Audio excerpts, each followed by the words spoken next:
वो कहानियाँ अधूरी जो न हो सकेगी पूरी, उन्हें मैं भी क्यों सुनाऊं, उन्हें तुम भी क्यों सुनाओ। वो कहानियाँ अधूरी जो न हो सकेगी पूरी, उन्हें मैं भी क्यों सुनाऊं, उन्हें तुम भी क्यों सुनाओ।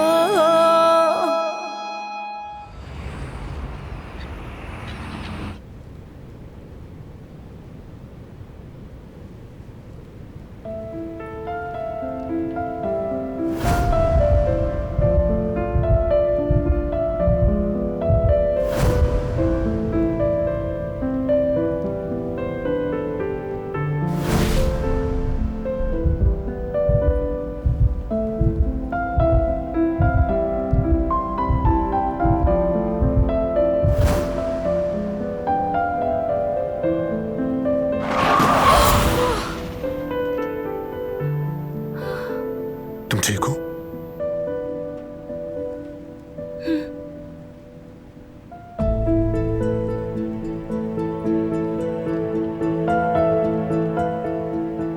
मोहब्बत करने वाला शख्स हसद भी करेगा।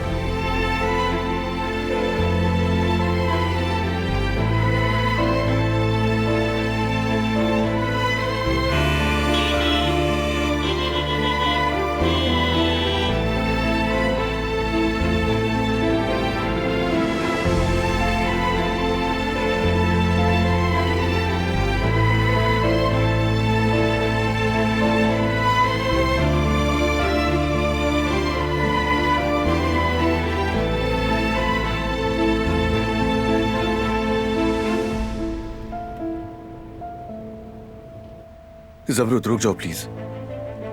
तुम्हें जिससे बात करनी चाहिए वो मैं नहीं, मीना है। मैंने उससे वो सारी बातें कर ली हैं जो करनी चाहिए थी मुझे।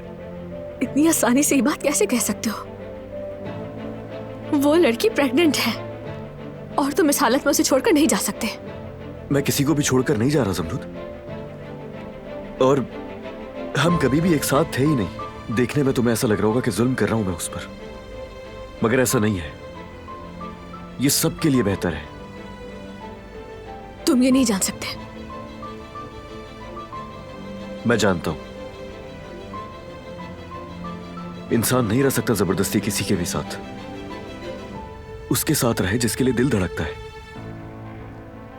जिसकी आंखों में आंखें डाल के वो अपना हाल सुना सके।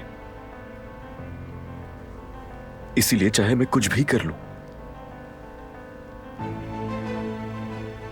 उसके साथ शादी करके भी खुश नहीं रह सकता मैं।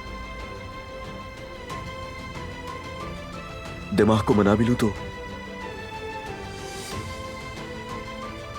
ये दिल कभी नहीं मानेगा।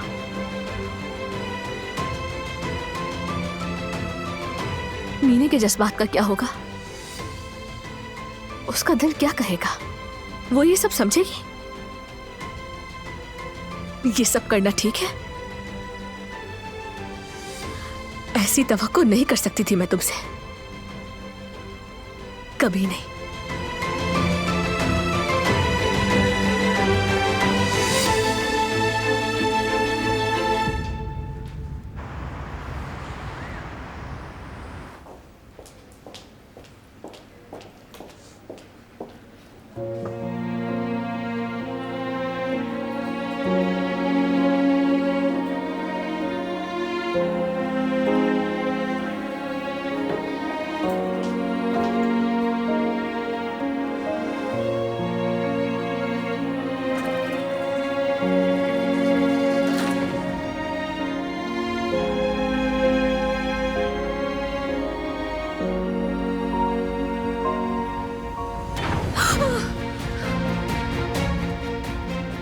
क्या हो रहा है? घबराओ मत, ठीक हो जाएगा। लिफ्ट क्यों नहीं चल रही? जल्दी से कुछ करो प्लीज। कोशिश कर रहा हूं ना, देख नहीं रहा क्या?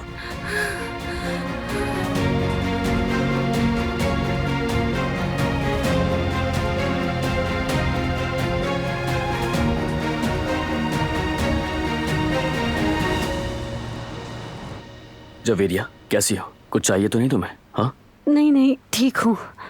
चलो मैं अपनी बेटी पर चादर डाल देती हूँ, सर्दी भी हो रही है ना। हाँ बिल्कुल, ढापे से। क्या ख्याल है, एक और कंबल ले आऊं मैं? नहीं जेवदत, बहुत शुक्रिया, काफी है। आप दोनों अब बैठ जाएं। मुझे आप दोनों से कुछ पूछना है। बताइए, ऑपरेशन कैसा रहा?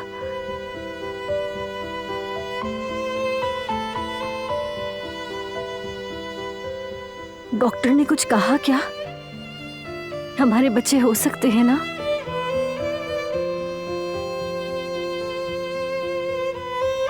हाँ? अम्मी,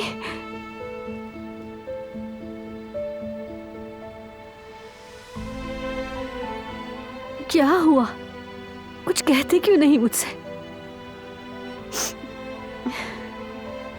अम्मी, कोई जवाब क्यों नहीं दे रहा मुझे? मेरा बच्चा होगा ना अब? तो क्या?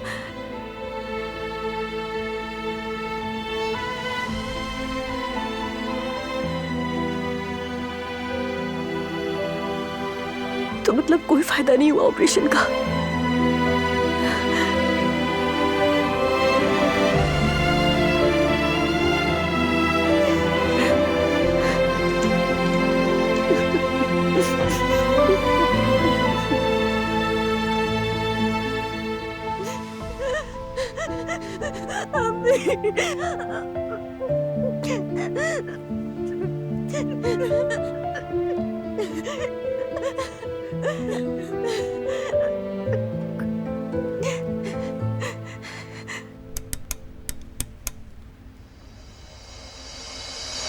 प्लीज कुछ करो, मेरा दम घुट रहा है यहाँ, मुझे यहाँ से निकालो।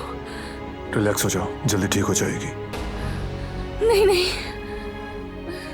मुझसे सांस नहीं लिया जा रहा। मैं अंधेरे और बंद जगहों पर नहीं रह सकती, मुझे डर लग रहा है, मुझे यहाँ से निकालो। मैं कॉल करता हूँ किसी को।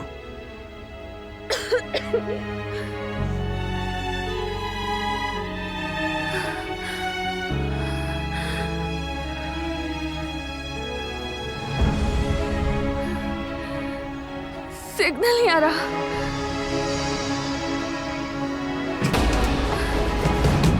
मदद करो, हमारी मदद करो प्लीज। मेरा यहाँ दम घुट रहा है, मदद। अपनी एनर्जी वेस्ट मत करो, दोपहर का वक्त है, यहाँ कोई नहीं होगा। यहाँ हो। तो फिर क्या करेंगे? मुझे जल्दी से यहाँ से निकालो, मुझसे सांस नहीं लिया जा रहा। ठीक है, पुरसुकून हो जाओ।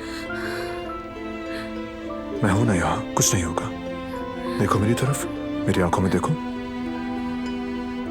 तुम बिल्कुल महफूज हो। अब गहरी सांस लो, सांस बाहर निकालो।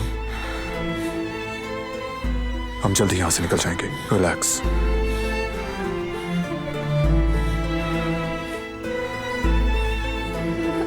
शाबाश।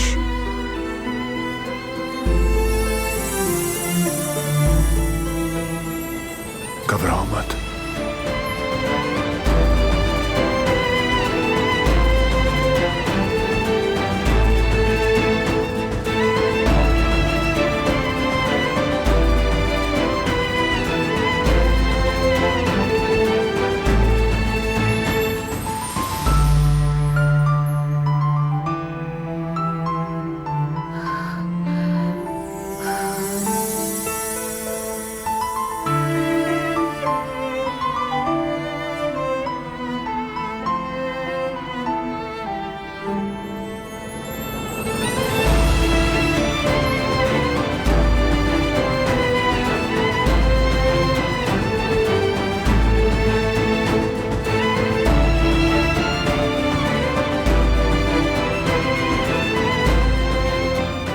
रिलैक्स हो जाओ बस।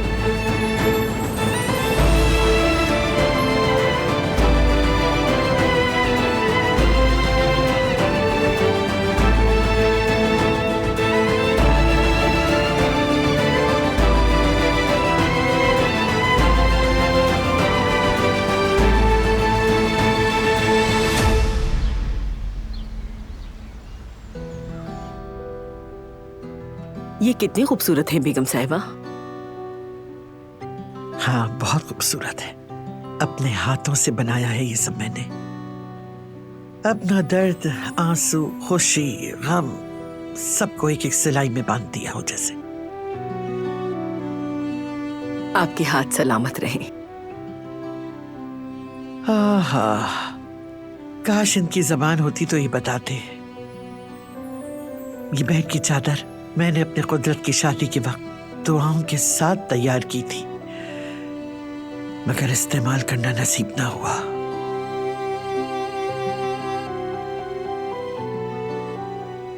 ये सब हाथ की कढ़ाइयां और क्रोशिया है।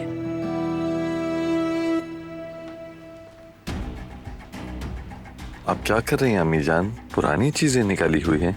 हाँ बेटा, माजी याद आ गया। याद कर रही हूँ माजी के वो गुजरे हुए दिन।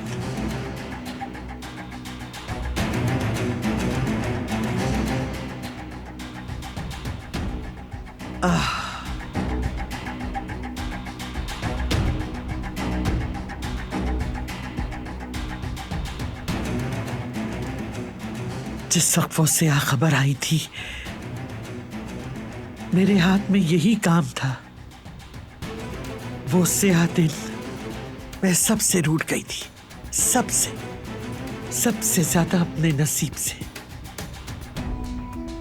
मेरा दिल दुख से सियाह हो गया और मेरे बाल सफेद हो गए। गर्मी का मौसम आया, बहार आती रही,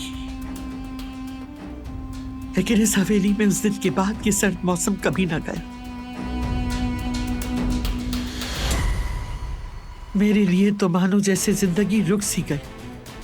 सांस लेना मुश्किल हो गया। मेरे हाथ, मेरे पांव कुछ करने के काबिल ना रहे। अपने बेटे के साथ मैंने भी जीना छोड़ दिया। ये कढ़ाई तब से संदूक के अंदर पड़ी है क्योंकि मैंने कसम खाई थी कि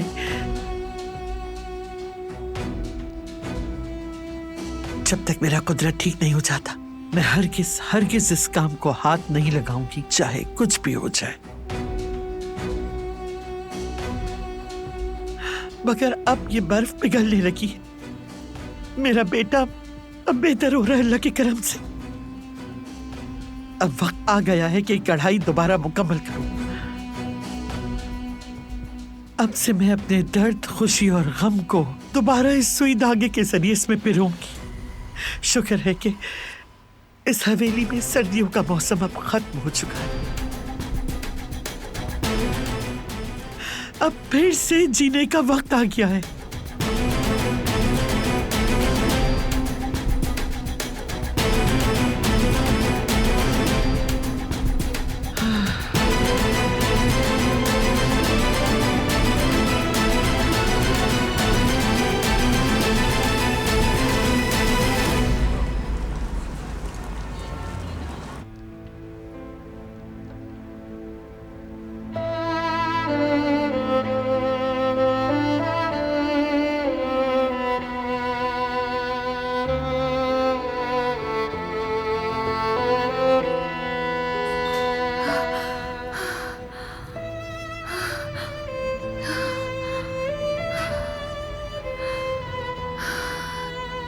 बिलाखिर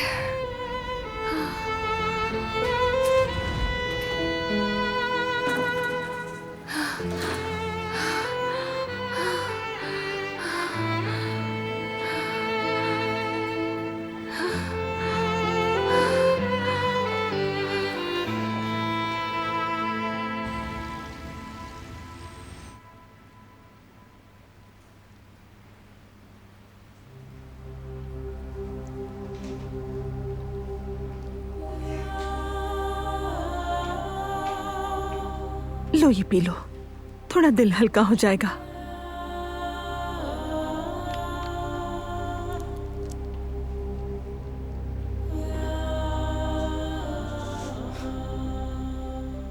तुम्हें पता है, जवदत की पैदाइश भी बहुत साल बाद हुई थी। सईद मेरी तरफ उम्मीद भरी नजरों से देखता रहता था, हर दिन खुशखबरी का इंतजार करता था। सब कुछ आजमाने के बाद भी कुछ नहीं हुआ। मैं खुद बहुत बुरा महसूस करती थी, खुद को ही कसूरवार समझती रही, जैसे कि सब मेरी वजह से हो रहा हो। खाना पीना तर्क कर दिया, बीमार पड़ गई तुम्हारी तरह।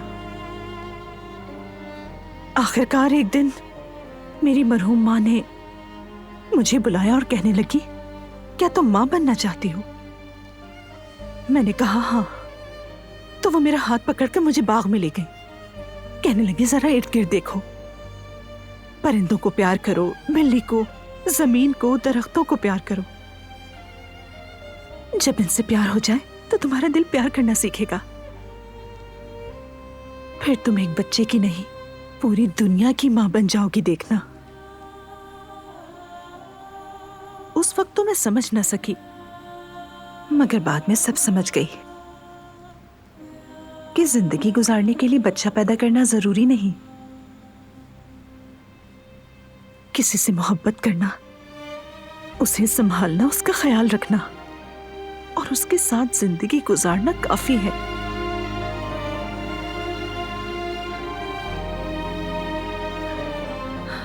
खुश नसीब हो कि तुम्हारे साथ एक अच्छा साथी है।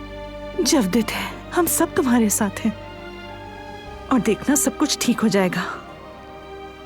बस दिल से बुरा ना सोचो और अपने दिल में कहो सब कुछ बेहतर होगा। बस थोड़ा वक्त दो, हालात अच्छे हो जाएंगे। देखो सबको बाहर तुम्हारी कितनी फिक्र है।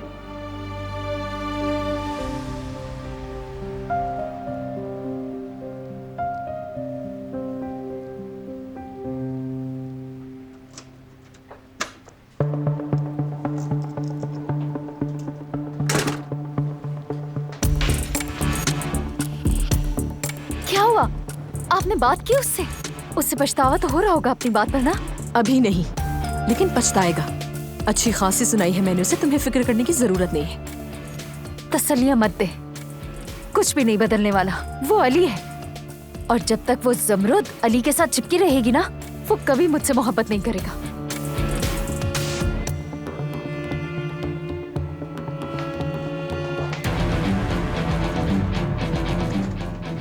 कहाँ जा रही हो मीने? अली से बात करने। देखो मीने, जज्बाती मत बनो, इस तरह फैसले नहीं होते। होश में आ जाओ अपने। होश में ही हूं मैं और मुझे पता है मैं क्या करने जा रही हूं। मीने,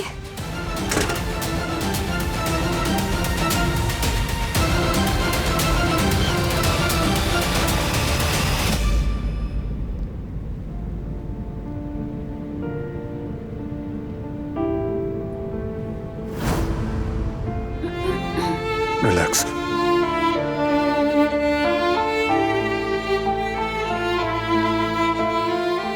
सुकून हो जाओ।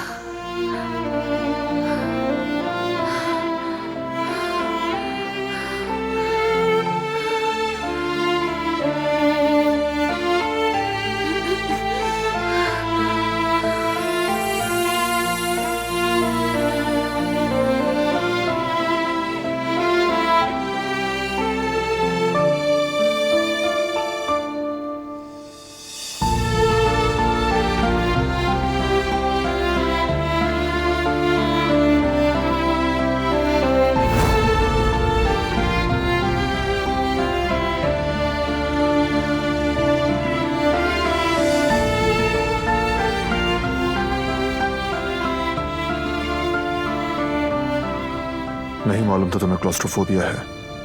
ये मुझे बचपन से ही है। किसी जगह बंद हो गई थी क्या?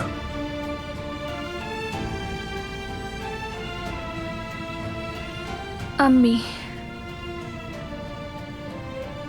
अक्सर सजा देती थी, स्टोर रूम में बंद कर देती थी।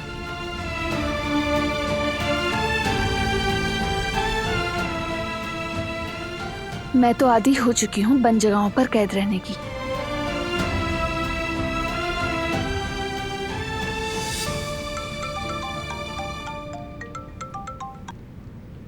हाँ बोलो करीम। बराल भाई, खबर मिली है कि डॉक्टर उक्ताए मखदूनिया भाग गया है। हम उसका तुर्की वापसी का मुतालबा करेंगे। वो आदमी दोबारा किसी को नुकसान ना पहुंचा पाए। निपटाओ इस काम को फौरन। फिक्र मत करें, मुझ पर छोड़ दें। शाबाश, जो भी जरूरी हो वो करो।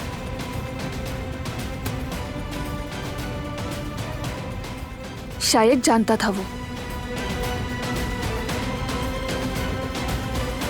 ऐसा लगता है उसे उस दिन मालूम था कि हम उसकी क्लिनिक आ रहे हैं।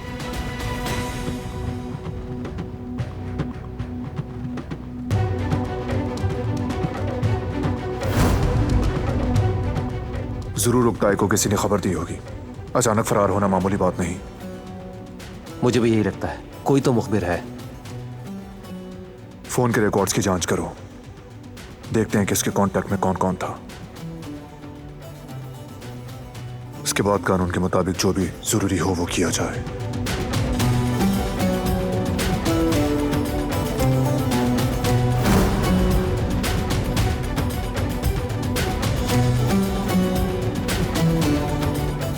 वो डॉक्टर अब किसी को नुकसान नहीं पहुंचा सकेगा। वो कुछ गलत नहीं कर पाएगा, फिक्र मत करो।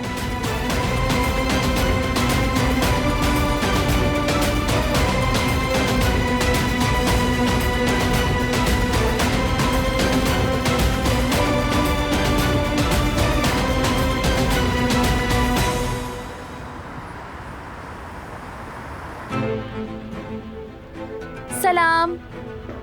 वालेकुम अस्सलाम। कुछ हुआ है क्या? यहाँ क्यों आई हो? वो मैं यहाँ इसलिए आई थी कि हम चलकर निकाह की तारीख ले लेते हैं। तो ठीक है, ले लेंगे तारीख।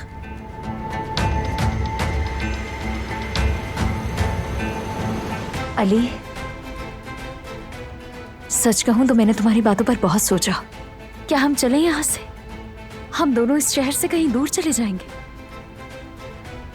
देखो कितना कुछ हो चुका है ना, तुम्हारा गायब हो जाना और फिर याददाश्त खो जाना, तुम्हारे बाबा का इंतकाल, और अब ये बच्चा। हम किसी दूसरे शहर चले जाएंगे और अपनी जिंदगी फिर से शुरू करेंगे। मैं यहाँ से कहीं भी नहीं जाऊंगा। मेरे पास इस जगह के अलावा और कुछ नहीं। ये मेरा अपना घर है, मेरी अपनी जगह।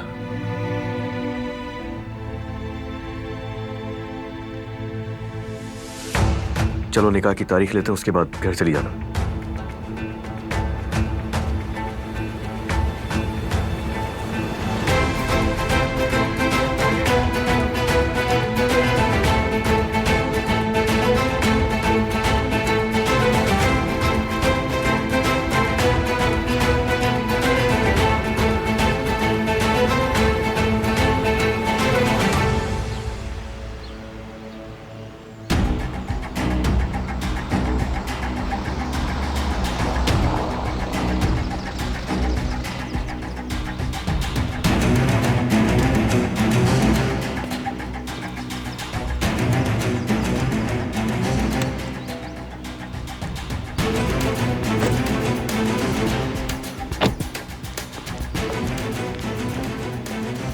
खरीदा हुआ सामान बाबा के कमरे में छोड़ दो। जी ठीक है बहरहाल साहब। डॉक्टर आया क्या? जी वो आ चुका है।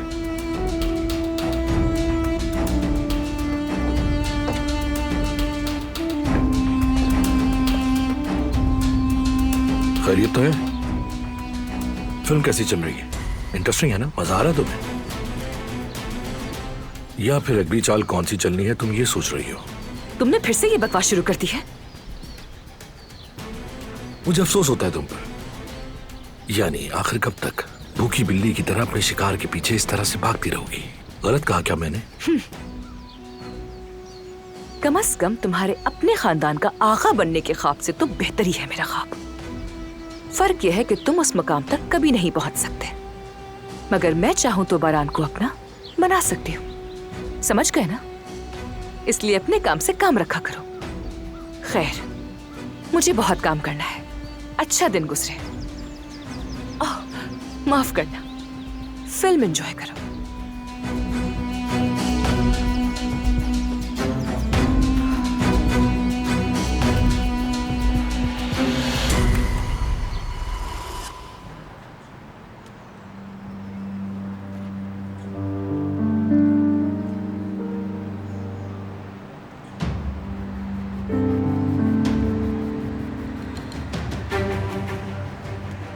अरे मेरा पर्स रेस्टोरेंट में ही रह गया।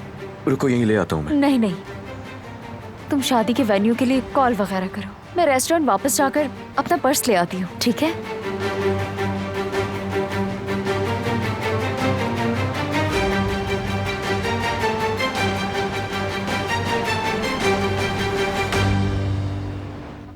खुशामदीद डॉक्टर।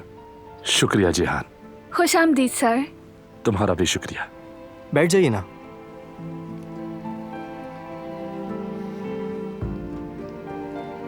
तो फिर सामान खरीद लिया तुमने दिलान? जी बिल्कुल सर, सब कुछ तैयार है। कैसे हैं डॉक्टर? बिल्कुल ठीक।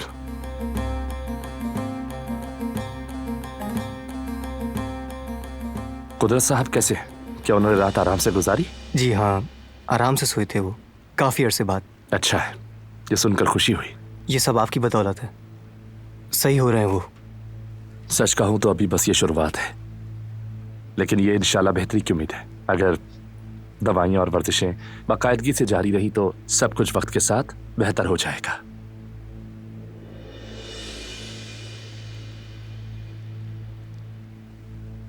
जिहान, मैंने तुम्हारे लिए बैरून मुल्क की एक यूनिवर्सिटी में तालीम के हवाले से बात की है। 2 दिन के बाद एक कॉन्फ्रेंस के लिए मुझे वे आना जाना है।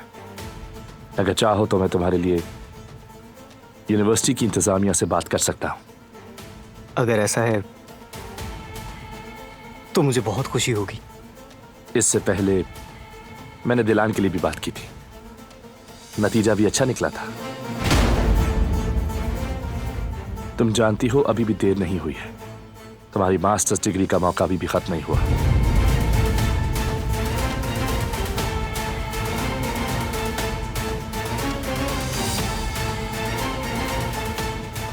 आपा मैं मदद कर दूं? शुक्रिया बेटी, मैं खुद कर लूंगी।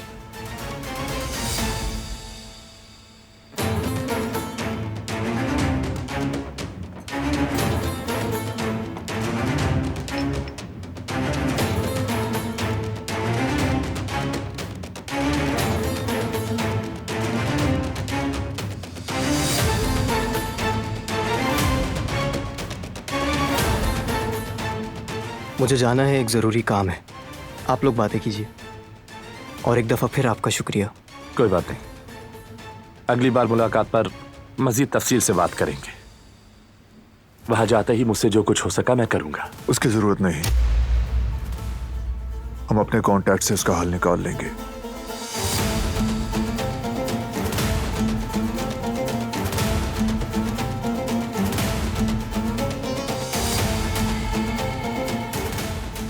मैं कुदरत अंकल को वर्जिश के लिए तैयार करती हूँ।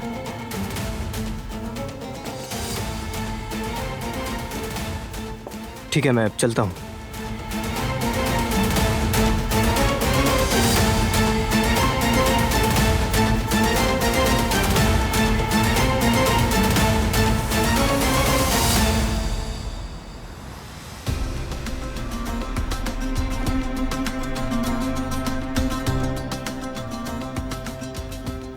मीने, खैरियत, तुम वापस क्यों आ गई? तुमसे कुछ बात करनी है। वो तो ठीक है, लेकिन बात करनी है। देखो, तुम एक अच्छी लड़की हो और काफी अक्लमंद भी हो, मगर जब तक तुम अली की जिंदगी से निकल नहीं जाओगी, वो मेरे साथ कभी भी नॉर्मल बिहेव कर ही नहीं सकता। मैं समझी नहीं। यानी इस सब से मेरा क्या ताल्लुक है? अली बस मेरा दोस्त है। बस कर दो ज़मरुद। अली एक मर्द है, उसकी उलझन उसकी आंखों में नजर आती है। मैं इल्जाम नहीं लगा रही तुम पर, मैं जो कह रही हूं वो समझो। मैं जानती हूं तुम हमारे रिश्ते की इज्जत करने की कोशिश कर रही हो, मगर कहीं ना कहीं तुम अली को एक उम्मीद दिला रही हो जिससे मुझे खतरा हो सकता है। इसीलिए जो मैं समझा रही हूं वो समझो। इस बच्चे को उसके बाप की जरूरत है, तुम मदद करो मेरी। तुम आखिर चाहती क्या हो मुझसे? जिंदगी से निकल जाओ हमारी, ताकि अली तुमसे उम्मीद ना लगाए।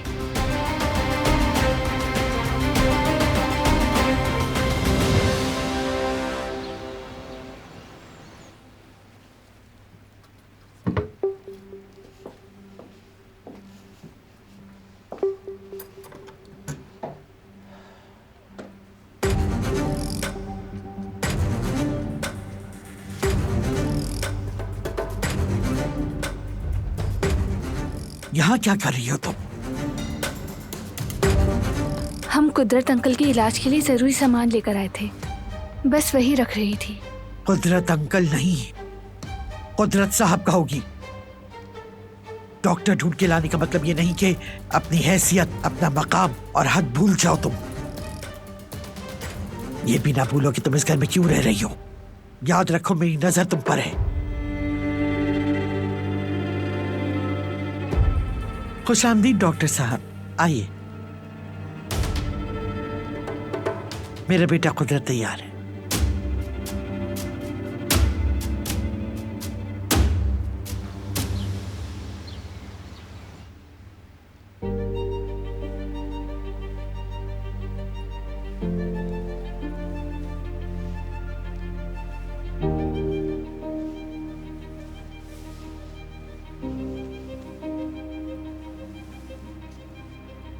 ये जो मैंने आखिरी मूव दिखाई, इसका सबसे अहम तरीका यही है कि मरीज की कमर और जमीन के दरमियान खला न रहे। मैं समझ गई सर। और जैसे मैंने कहा, सबको 10 बार करना होगा। सब समझ आ गया?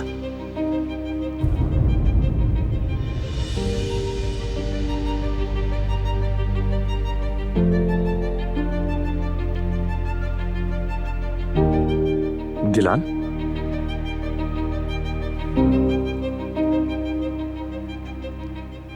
Is that clear?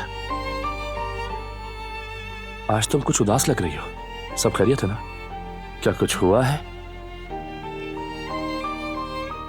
नहीं सर, बस जरा आज थक गई हूँ। चलो ठीक है, बाकी एक्सरसाइज को देखते हैं। हम जारी रखते हैं, बल्कि अगर आप शुरू से दोबारा दिखाएं तो मैं फोन में वीडियो बना लेती हूँ। ठीक है, जैसा तुम चाहो। तो पहली मूवमेंट से शुरू करते हैं।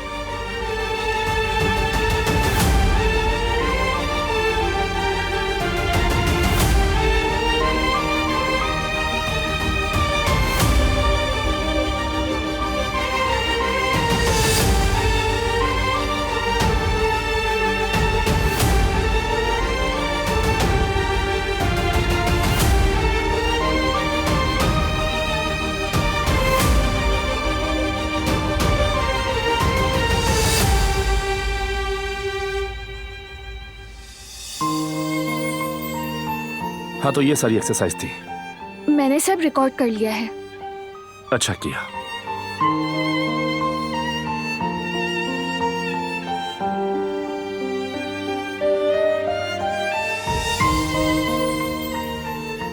मेरी जरा हेल्प करना, कुदरत साहब को सीधा करते हैं।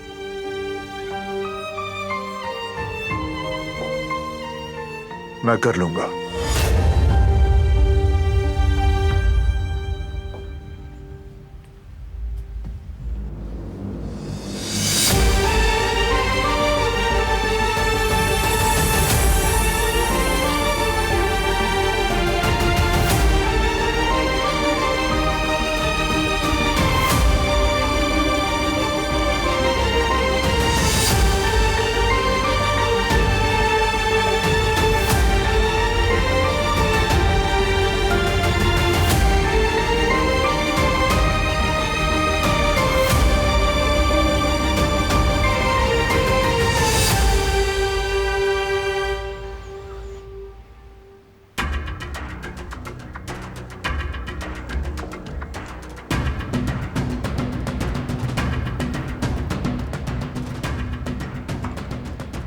सलाम डॉक्टर मतीन। वालेकुम अस्सलाम। ट्रीटमेंट कैसी चल रही है? बहुत अच्छी। सर आप थोड़ी देर बैठिए ना, चाय वगैरह पी लें। बिला वजह मत रोको इन्हें, इन्हें काम होगा। मैं भी यही कहने वाला था। काम है, निकलना होगा। बाद में मिलते हैं। अगर बाबा के बारे में कोई भी बात हो तो आपके पास मेरा नंबर है, मुझे कॉल कीजिएगा।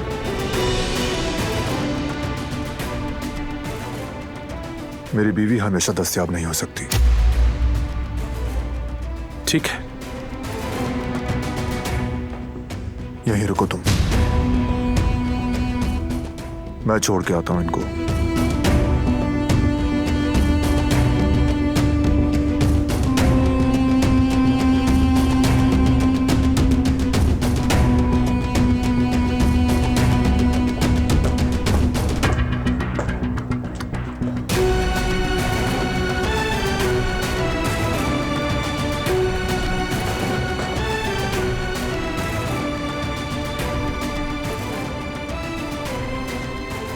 ख्याल रखिएगा।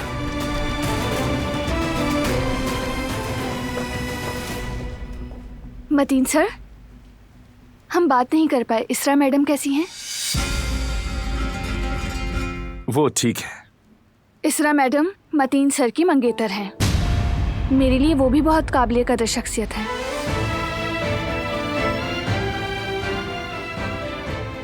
उनकी बर्थडे के लिए जो नेकलेस लिया था उन्हें कैसा लगा? हाँ हाँ, उसे बहुत पसंद आया। मैं चाहता था कि तोहफा कुछ बामायने सा हो।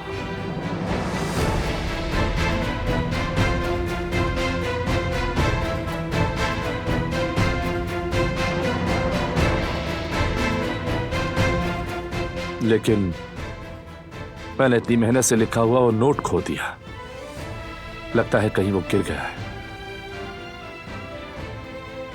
वाकई में वो नोट न जाने कहां कहां पहुंच गया होगा।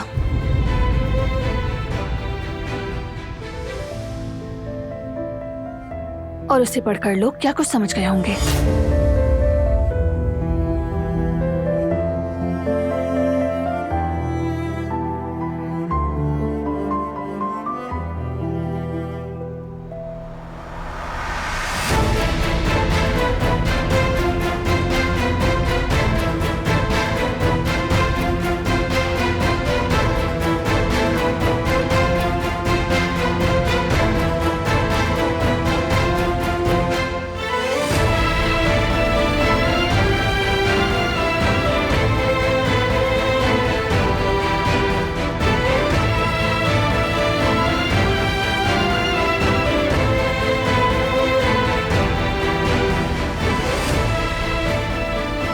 इजाजत दीजिए मुझे, मैं अब चलता हूं।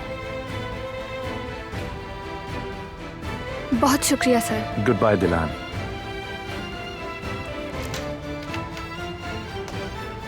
ओह, गुड बाय डॉक्टर साहब। Good bye. अस्सलाम वालेकुम बरान भाई। तुमने मुझे वजाहत क्यों नहीं दी थी? मैं शायद गलत वक्त पर आ गया हूं यहाँ। करीम साहब, आइए अंदर तशरीफ रखें।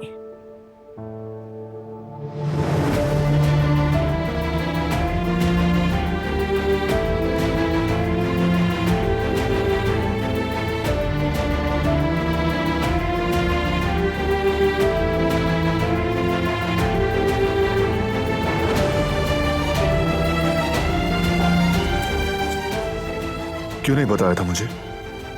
तुमने पूछने की कोशिश ही नहीं की। बस जो दिमाग में आया वो सोच लिया और उसके बाद कसूरवार ठहरा दिया मुझे। बहुत अफसोस है। एक छोटी सोच के मालिक हो तुम बारान कराबे।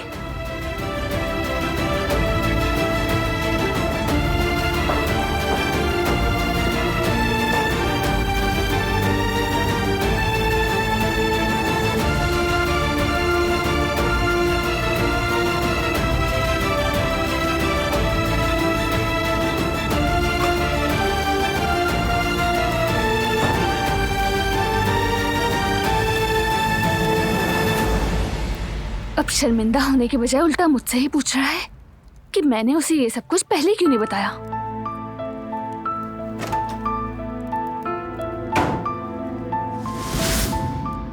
मैंने किसी को जज नहीं किया, जो देखा उसका रद्द अमल था बस।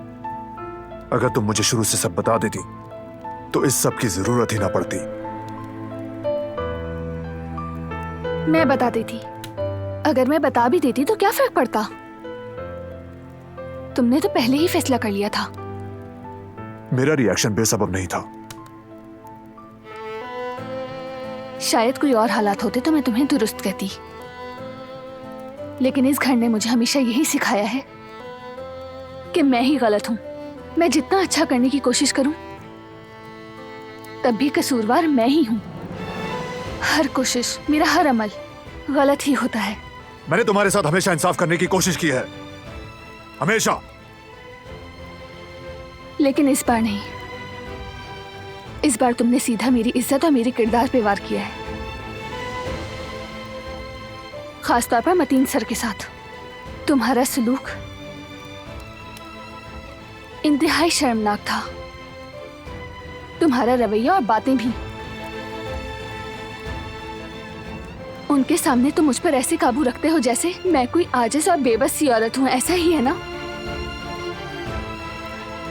उनके साथ भी गैर इखलाकी रवैया रखा, लेकिन क्यों? क्यों?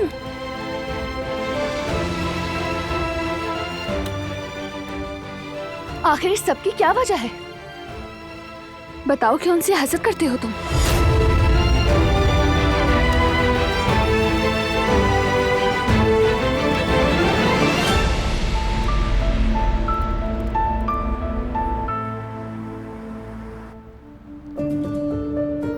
मीने, पर्स लेने आई थी तुम, तो बातें कर रही हो? वो मीना अपनी तबीयत के बारे में पूछ रही थी मुझसे। हाँ, वो दरअसल मेरे जहन में कुछ सवालात थे, तो बस वही पूछ रही थी। बहुत शुक्रिया ज़मरुद, जो तुमने कहा है वही करूंगी मैं। तो अली, हम निकाह की तारीख के लिए जा रहे थे ना? रुक जाओ, कॉल की थी मैंने, फिलहाल डेट्स अवेलेबल नहीं है। ऐसा कैसे हो सकता है? मैं तो पूछ चुकी हूँ उनसे। शायद कोई गलतफहमी हो गई होगी। खैर देखते हैं, अभी तुम घर जाओ। प्लीज अब देर मत करना। तुम शाम को घर आना, हम खुद ही निकाह की तारीख देख लेंगे। अगर हमने ज्यादा देर की तो दुल्हन का लिबास टाइट हो जाएगा। ठीक है। एक बार फिर शुक्रिया तुम्हारा। मैं अब चलती हूँ। खुदा हाफिज।